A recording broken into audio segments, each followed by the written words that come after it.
안녕하세요. 수학 교육론을 담당하고 있는 강사 안우상입니다. 이번 시간에는 이제 1, 2월 기본 이론반이 이제 시작이 되었는데요. 그러면은 시작이 앞서서 제가 1, 2월에 어떻게 강의가 진행이 되는지 그 계획에 대해서 먼저 말씀드리도록 하겠습니다. 일단 1, 2월에는 오늘은 이제 어디에서 어디까지 하냐면 수학의 특성에서 우리나라 교육과정뿐만 아니라 미국의 교육과정까지 진행이 되고요. 그 다음 주 1월 9일에는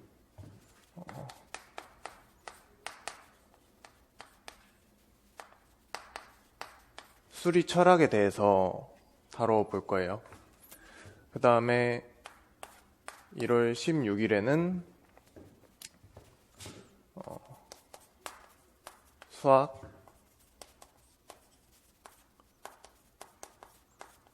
문제 해결 교육론에 대해서 다뤄볼 거고, 그 다음에 1월 23일은 설날이기 때문에 휴강을 할 거예요. 그 다음에 1월 30일에는 그 수학 문제 해결 교육론을 좀 더 다루고, 그 다음에 수학교육 심리학에 대해서 이날 이제 시작을 할 거고요. 그 다음으로 2월 6일에는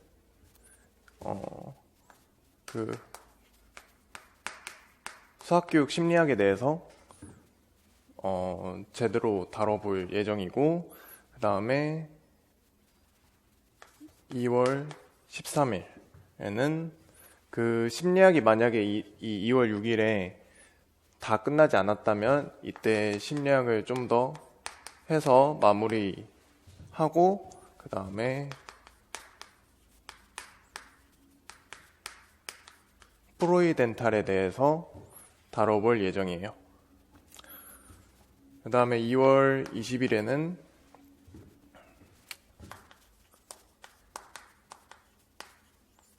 바닐레하고 그 브루소의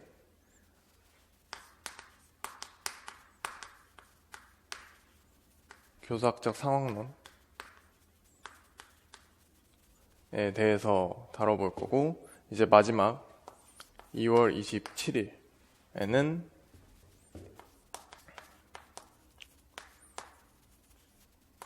공학적 도구하고 수학과 평가에 대해서 다루어질 예정이에요. 여기는 휴강. 그래서 이렇게 1, 2월에는 8주 동안 그 수학 교육론에 대한 기본 이론들을 이렇게 쭉 다뤄볼 예정이에요.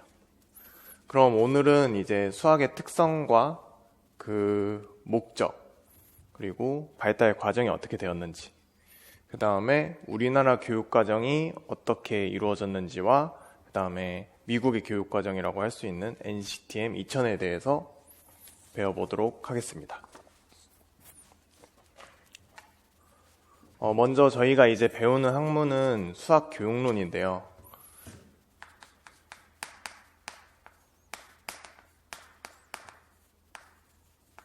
이 수학 교육론에 영향을 준 학문이 크게 두 가지가 있어요.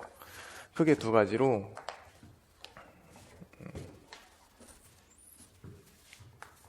하나는 수학이라는 학문이 있고, 또 하나는 심리학이라는 이 두 학문이 이 수학 교육론에 가장 큰 영향을 미치게 되었어요. 그러면은 저희가 이 수학이라는 것도 알아야 되고, 그 다음에 이 심리학, 수학 교육 심리학에 대한 부분도 알아야 하는데, 이 심리학에 대한 부분은 저희가 나중에 수학 교육 심리학에 대해서 배울 때 피아제나 브루너, 비고츠키 이런 등의 학자들에 대해서 다루어 볼 예정이고, 그 다음에 수학에 대해서 다뤄야 하는데, 이때는 이제 수학의 특성이 무엇인지 먼저 알아야겠죠.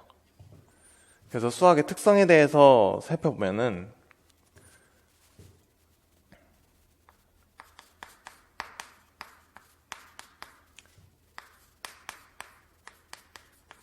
이 수학의 특성에는 다음과 같이 있는데, 하나는 실용성이 있고, 그 다음에 추상성, 그리고 형식성, 계통성, 직관성과 논리성, 그리고 마지막으로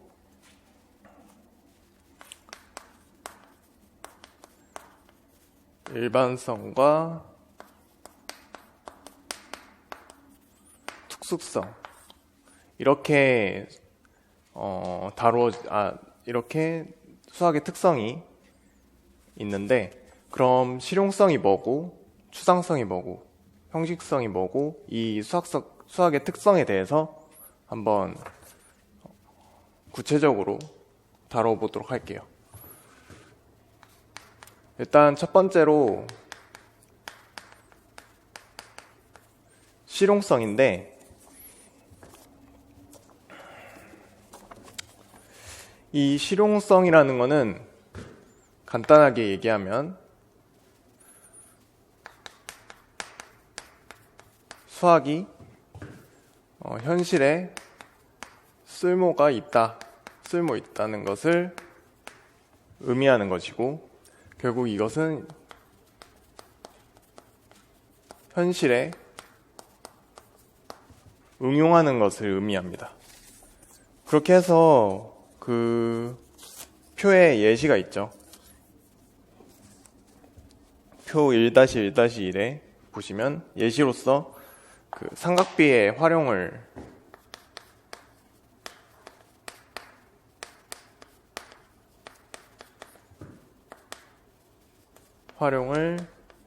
예시로 들고 있죠.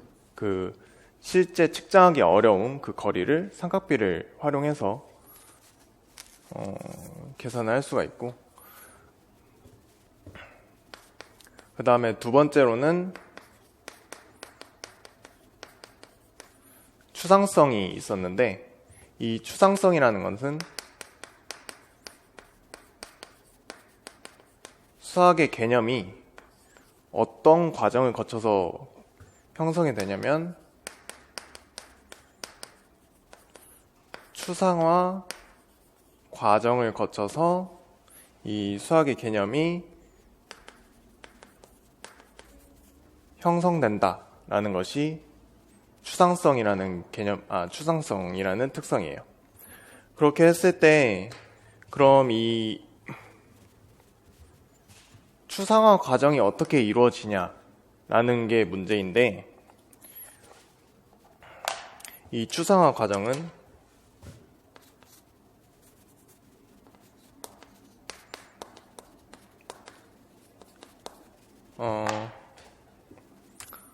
이렇게 여러 가지 구체물들이 있어요. 구체물들이 있을 때 여기서 어떤 거를 제거를 하냐면, 그 구체물에 있는 이질적인 속성들을 제거를 해요. 이질적인 속성들을 제거하고 어떤 걸 끄집어내냐면, 여기에서 이 구체물에서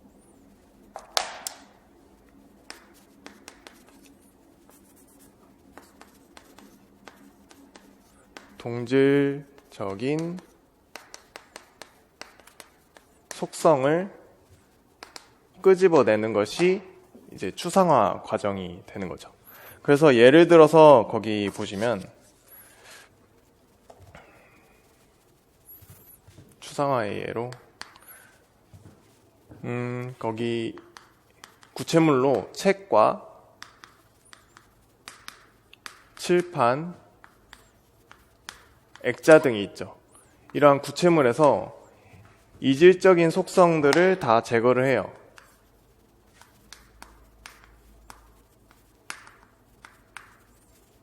그러면은 뭐 책 같은 경우에서 뭐 종이라는 그런 것과 뭐 칠판이라는 거, 뭐 색이 녹색이다 이런 이질적인 속성들을 다 제거하고, 그럼 이 책과 칠판, 액자에서 동질적인 속성이 뭐냐 했을 때는 바로 그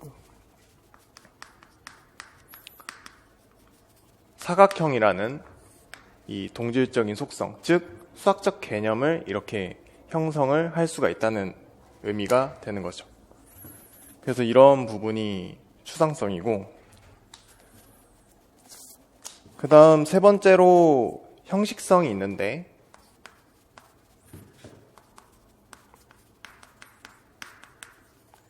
이 형식성의 의미는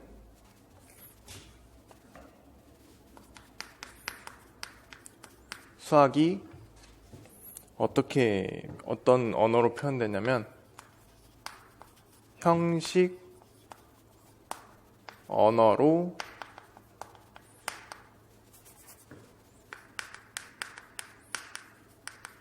표현된다라는 것이 형식성의 의미고, 그래서 이 형식 언어로 표현하니까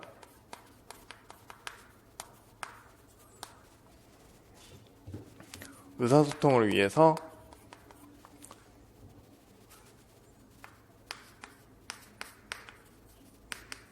기호화해서 그 형식 언어로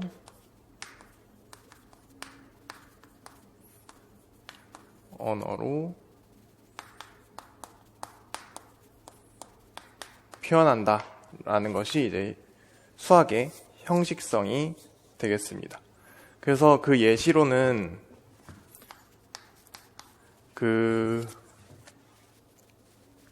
기호화한 거니까 뭐 집합에 뭐 원소가 하나도 없다 라는 부분은 이제 이렇게 공집합으로 표현을 하게 되고, 뭐 두 수를 더해라, 빼라 이런 거는 이제 더하기, 빼기 이러한 그 기호화해서 형식적인 언어로 수학에서는 표현을 한다 라는 부분이 형식성에 해당이 되고, 그 다음 네 번째로는 개통성이 있는데,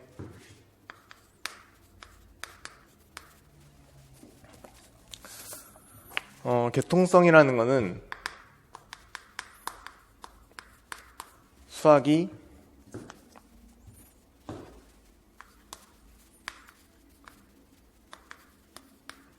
일정한 체계에 따라서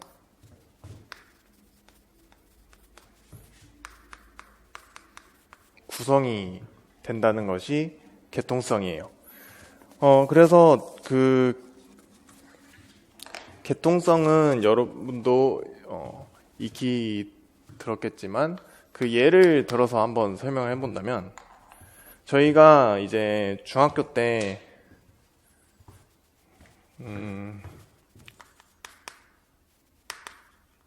수체계에 대해서 배우게 되는데, 일단 초등학교 과정에서는 어떤 게 이루어지냐면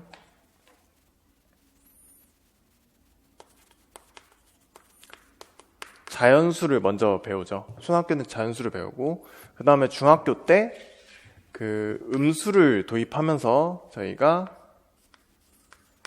정수까지 확장을 하게 되고요. 그 다음에 정수에서 좀 더 확장해서 유리수에 대해서 배우고, 마지막으로 중학교 3학년 때 무리수를 배우게 되면서 그 실수까지 확장을 하게 되는 거죠. 그래서 이러한 부분에서 이렇게 일정한 체계에 따라 구성이 된다 했을 때, 이런 부분이 이제 개통성에 해당이 되는 거죠.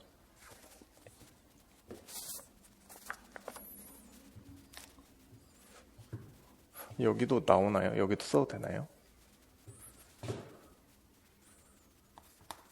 그 다음에 다섯 번째로는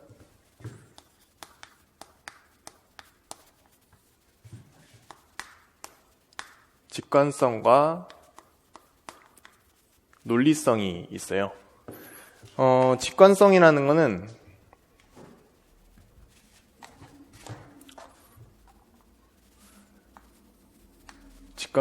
거는 뭐냐면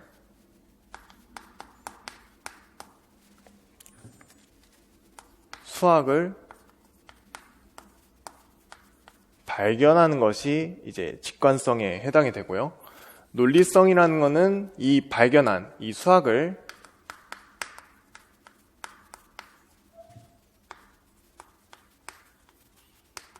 정당화하는 것이 이제 수학의 논리성에 해당이 돼요.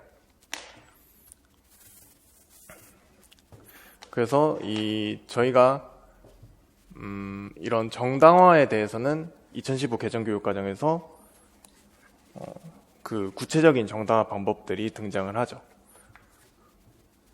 그것은 이따가 저희가 우리나라 교육과정을 다룰 때 한번 살펴보도록 할게요. 그 다음에 마지막으로 6번째 특성으로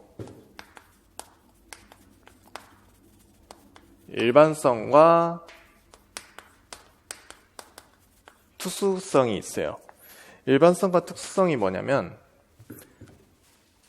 간단하게 어떤 하나의 대상이 있고 이 하나의 대상을 포함하는 대상의 집합이 있을 때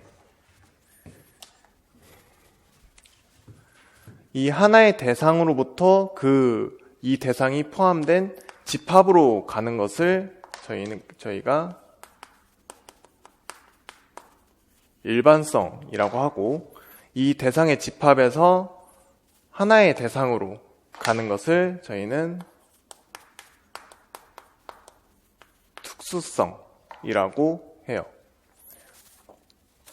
그래서 거기 그 일반성과 특수성의 예시를 보면은 이제 덧셈의 교환 법칙, 구체적인 수가 있고 거기에다 공식이 있는데, 구체적으로는 덧셈의 교환 법칙, a 플러스 b는 b 플러스 a다 라는 것이 이제 특수화되면 여기에 구체적인 수를 넣는 거죠. 2 플러스 3은 3 플러스 2가 된다 라는 게 되고, 그 다음에 이 구체적인 수에서 일반화해서 이 덧셈의 교환 법칙으로 이루어지는 거, 이런 부분이 이제 일반성과 특수성에 해당이 돼요.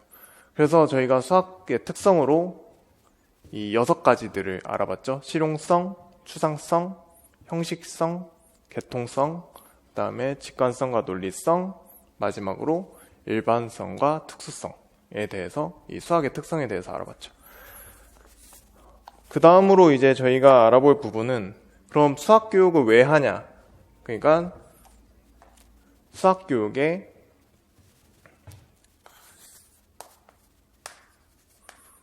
목적이 뭐냐, 수학 교육을 하는 목적이 뭐냐에 대해서 살펴보도록 할게요.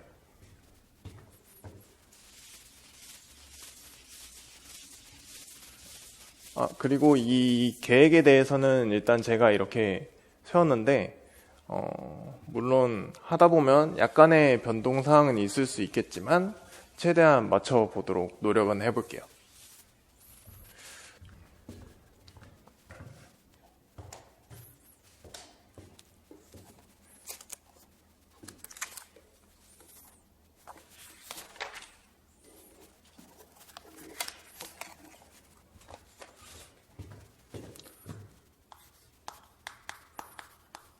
수학 교육의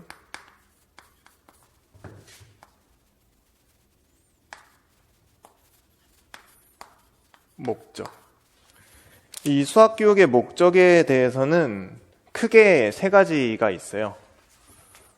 첫 번째로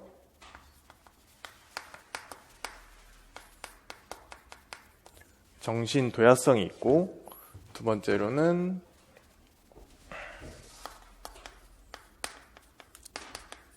실용성 부분이 있어요. 마지막으로 문화적 가치 및 신미성, 이렇게 크게 세 가지 부분으로 볼 수가 있는데, 그럼 정신도야성이 뭐고 실용성이 뭐고 문화적 가치 및 신미성이 뭔지에 대해서 한번 살펴보도록 할게요. 먼저 첫 번째로는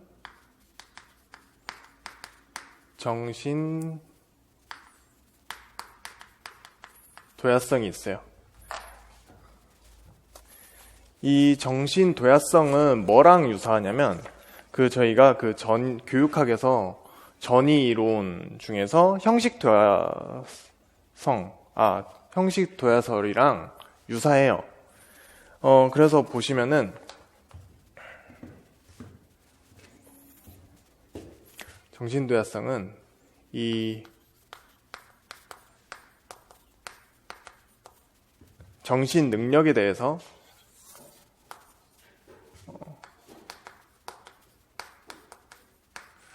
몇 가지 능력으로 구성이 되어 있는데, 이 몇 가지 능력에 대해서는 보시면 감각 능력, 상상 능력, 기억 능력, 변별 능력, 추리 능력, 이런 등으로 구성이 되어 있어요. 그러면은 그 각각의 능력들을 어떻게 단련시키는가에 초점이 두어 있는데, 형식 도야설처럼 이 능력들을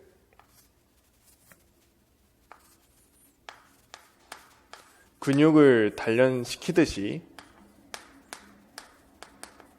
단련을 시키게 되면 어떤 걸 할 수가 있냐면, 그 능력들이 필요한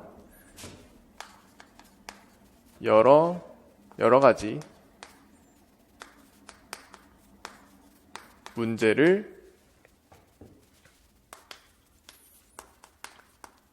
해결할 수 있다라고 보는 것이 이제 정신 도야성에 해당이 되는데, 그러면은 저기서의 초점은 뭐냐면, 어떻게 이러한 능력들을 단련시킬 수 있느냐예요. 어떻게 단련시킬 수가 있느냐. 그러면은 여기서 이 단련시키는 것을 어떻게 할 수가 있냐면, 여기서는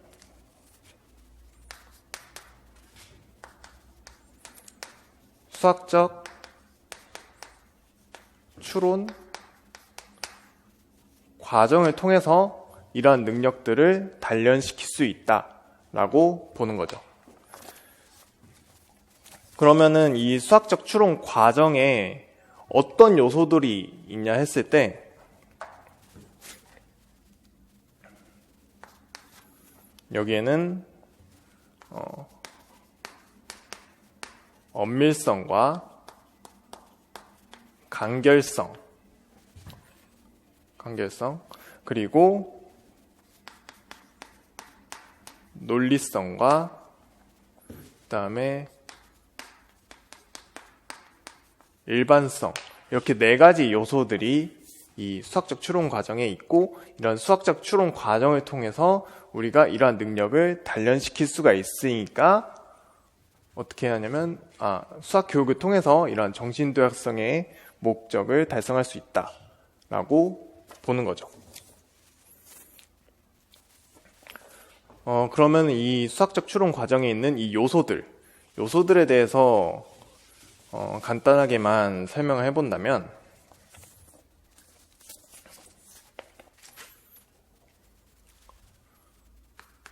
일단 엄밀성에 대해서는, 엄밀성이 뭐냐면 그 사고의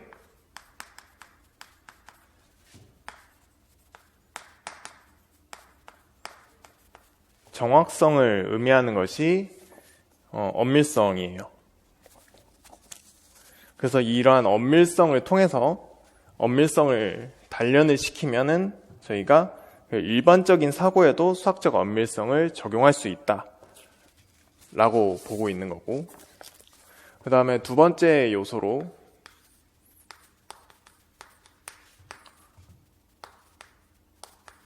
간결성이 있는데, 이 간결성이라는 것은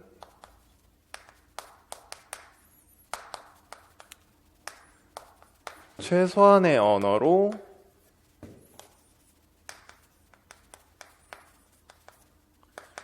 최대한의 의미를 표현하자라는 부분이 간결성이에요. 그래서 뭐 더하라는 그런 것을 더하라는 그 의미를 이 수학에서는 간단하게 더하기 기호나 아니면 뭐 빼라라는 그러한 의미를 수학에서는 이렇게 마이너스 이런 식으로 간단하게 표현을 하는 거죠. 그럼 이런 간결성을 단련을 시키면 어떤 게 도움이 되냐면 학생 자신의 생각이나 의도를 간결하고 명확하게 표현하고 이해하는데 또는 이해시키는데 도움을 줄 수가 있어요. 그 다음에 세 번째로는 논리성이 있는데, 이 논리성에 대해서는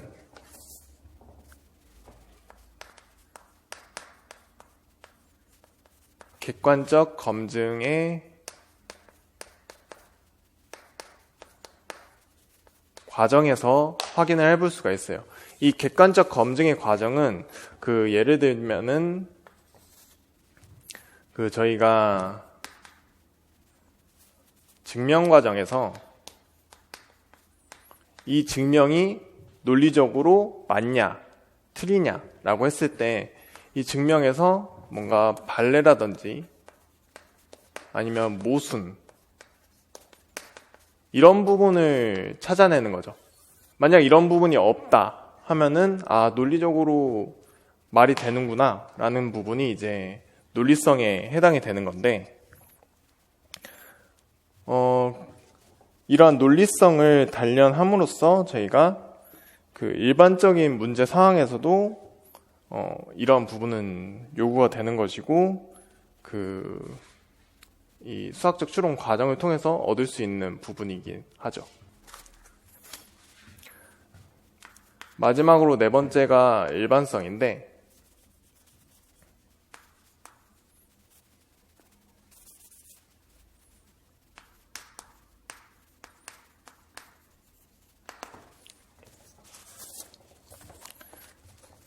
일반성을 통해서는 저희가 일반화인 부분인데, 저희가 어떤 구체적인 수에서 공식을 이끌어내면 그 공식을 다른 문제에 적용을 해볼 수가 있죠. 그래서 일반화를 통해서 적용 범위가 확대가 되는데, 그러면은 이러한 일반성을 저희가 단련함으로써 특정 사항을 분석하고 이와 유사한 다른 상황에서 개념을 적용할 수 있는 상황이 될 수 있죠. 그래서 저희가 이 수학적 추론 과정, 즉 수학을 공부를 하게 되면은 다른 분야의 문제 해결에 용이하게 작용하는 논리적 사고력, 그리고 추상적 사고력, 그 다음에 창의적 사고력, 비판적 사고력, 기호화 및 형식화하는 능력, 추론 능력이 길러지기 때문에 저희가 수학 교육을 해야 한다라는 의미가 되겠죠.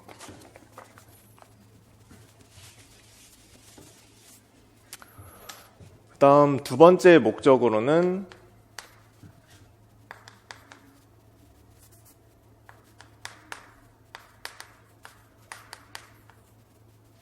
실용성이 있어요. 실용성에 대해서는 뭐냐면 이 수학에 대해서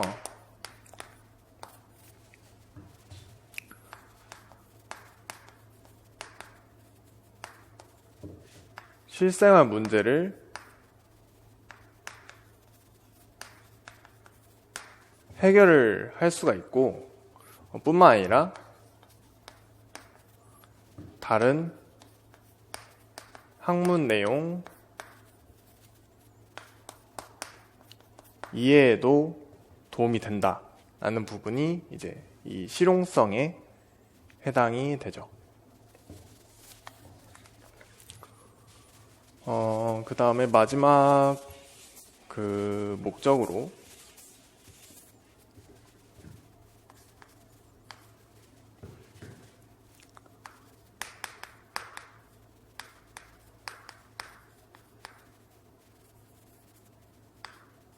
문화적 가치 및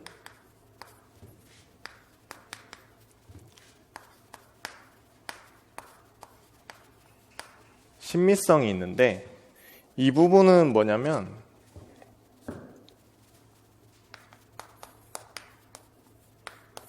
수학이 이전부터 이집트 때부터 계속 발달해 온 학문이지만 수학이 하나의 문화이고 그뿐만 아니라 이 수학에 대해서 수학에 아름다움이 있다 라는 부분이 이제 문화적 가치 및 신미성인데 이러한 부분은 저희가 뭐 예술작품이나 아니면 저희의 문화재 등에서 확인을 해볼 수 있는 부분이죠. 수학 교육을 통해서 수학이 이러한 하나의 문화이기도 하고 아름다움을 느낄 수 있는 학문이니까 수학 교육을 해야 한다라는 부분이 돼요. 그래서 결국 저희가 수학 교육을 하는 그 궁극적인 목적이 뭐냐 했을 때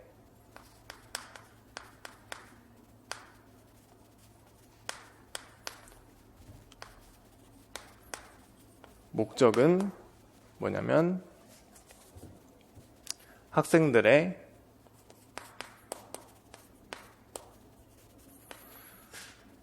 수학적 안목을 길러주자 라는 부분이 이제 수학교육의 궁극적인 목적이 돼요. 그럼 이 수학적 안목이라는 게 뭐냐고 봤을 때는 이 수학교육의 안목이라는 거는 여러 가지 현상을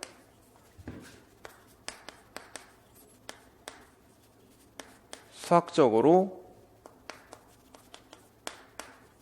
해석하고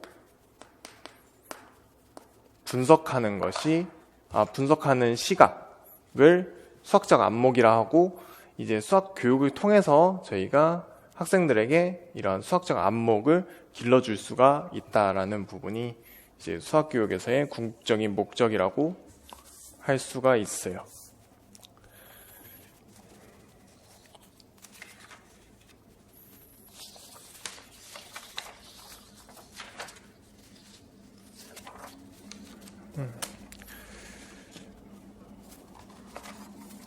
그 다음으로 이제 봐야 할 부분은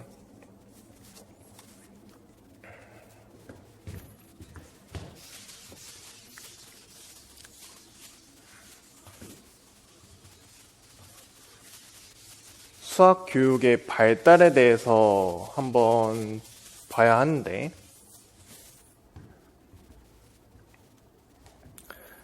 일단 그 수학 교육 발달에 대해서 구체적으로 들어가기 전에 간단하게 한번 설명을 해볼게요. 간단하게 한번 그 방향에 대해서 한번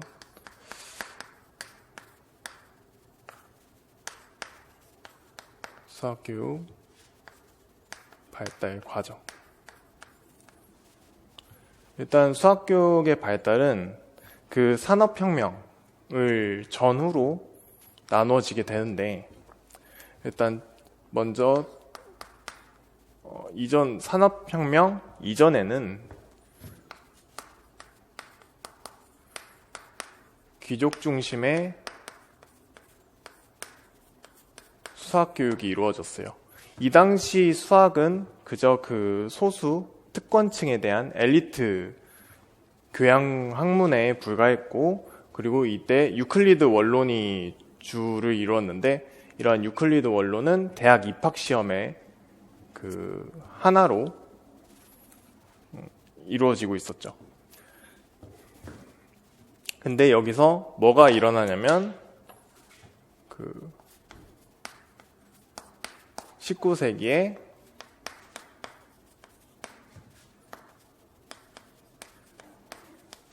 산업혁명이 일어나요. 산업혁명을 통해서 뭐가 강조가 되냐면, 수학의 이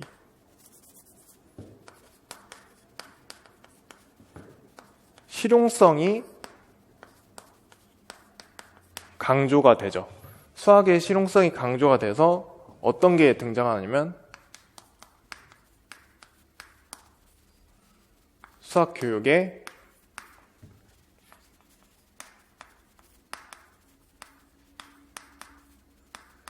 근대화 운동이 발생을 하게 돼요.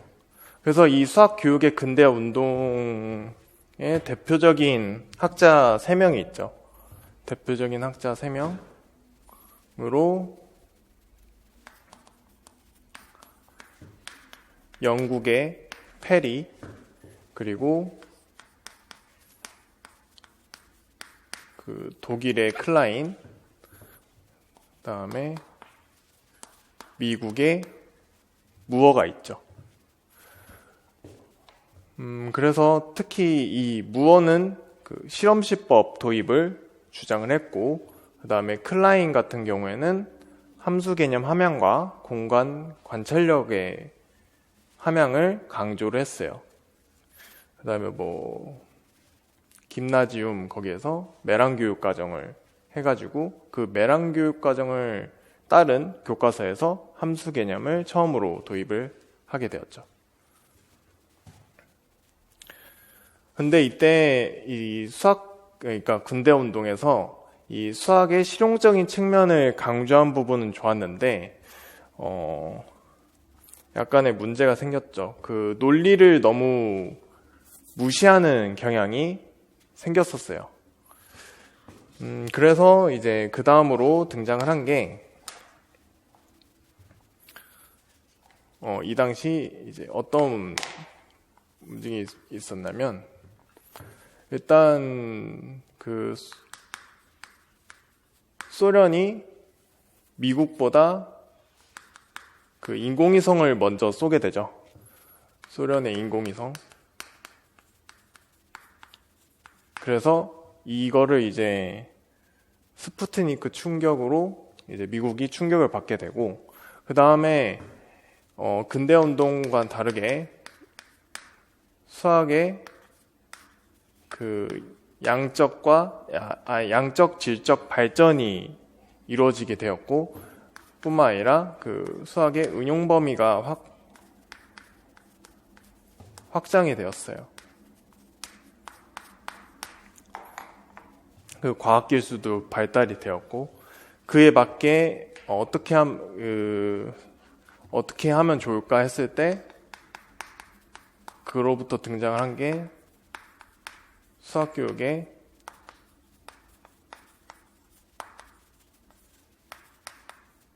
현대화 운동, 즉 새수학 운동이 등장을 하게 되었죠.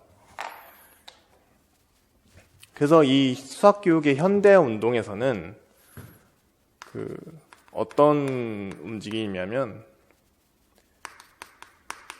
현대 수학을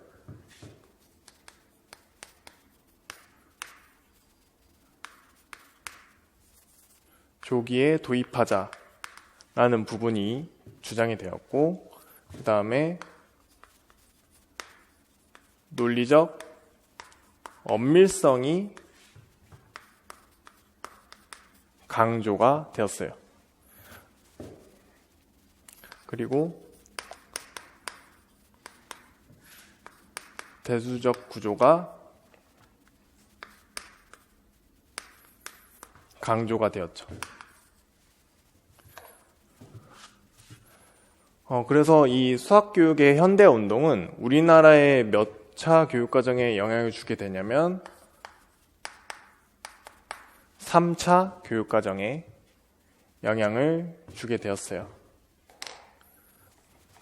하지만 이 수학교육의 현대 운동에서 현대 수학을 조기에 도입하고 엄밀성 강조하고 구조를 강조를 했는데 어떤 상황이든 간에 이 강조를 하는 부분에 대해서 너무 지나치게 강조하면 문제가 발생을 해요. 그래서 여기서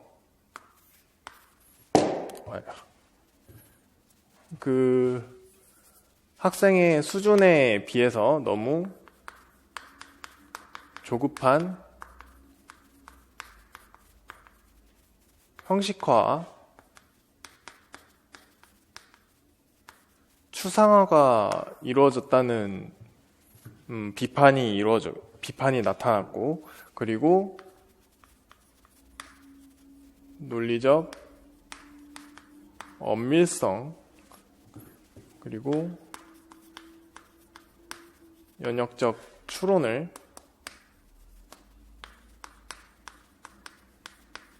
지나치게 강조한 부분도 비판이 되었어요.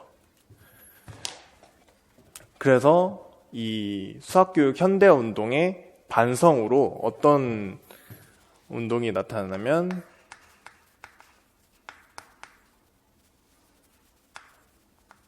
기본으로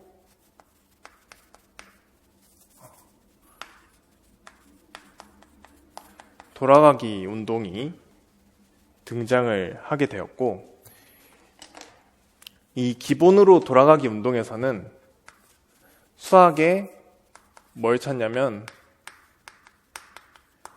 기본 기능을 찾아서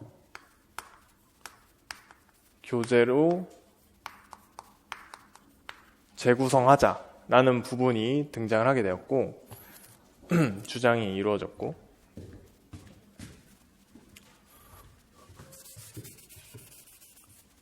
그 다음에 이때 그 진급을 위한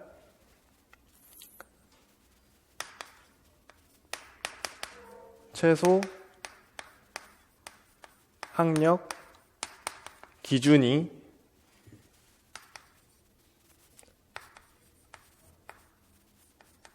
설정되었어요. 하지만 이러한 기본으로 돌아가기 운동에서도 어떤 문제점이 발생하냐면 우수한 학생의 학력 저하와 그리고 문제 해결력이 감소를 하게 돼요. 그래서 이 기본으로 돌아가기 이후에는 문제 해결력 다양하게 이루어지는데, 그 다양하게 이루어지는 부분에 대해서는 이따가 좀 더 자세하게 다루어 보도록 할게요. 그럼 좀 쉬었다가 다시 진행을 하도록 하죠. 잠깐만 쉴게요.